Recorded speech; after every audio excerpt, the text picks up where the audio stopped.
ताज्या बातम्यांसाठी महान करेला सबस्क्राइब करा आणि बेल आयकॉनला क्लिक करा।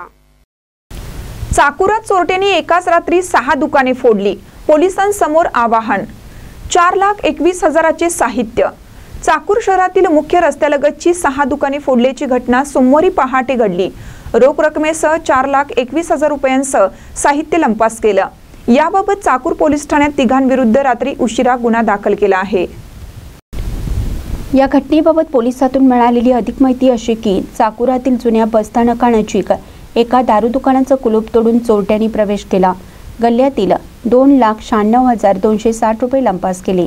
त्यानंतर या चोरट्यांनी नजीकच्या केराळी इंजिनिअरिंग दुकानाचा पत्रा कापून प्रवेश केला।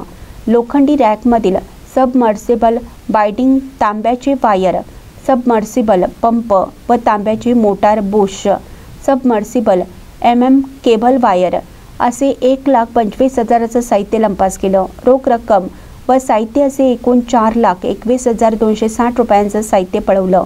तर नामदेव इंजिनिअरिंग वर्क्स, परिवार भांडी स्टोअर, राज इंजिनिअरिंग वर्क्स, सुदामा बारही फोडलं। मात्र त्या दुकानातील कोणतेही साहित्य चोरीला गेलं नाही। घटनेची माहिती मिळताच पोलीस निरीक्षक अनंत अत्रमे, पोलीस उपनिरीक्षक पंकज निळकंठे, पोलीस कॉन्स्टेबल गोविंद बोळंगे, श्रीमंत आरदवाड स्थानिक गुन्हा शाखेचे पाराजी पुटेवाड, सूर्यकांत कलमे यांनी घटनास्थळाची पाहणी केली। घटनास्थळावर ठसे तज्ज्ञांचं पाचारण करण्यात आलं।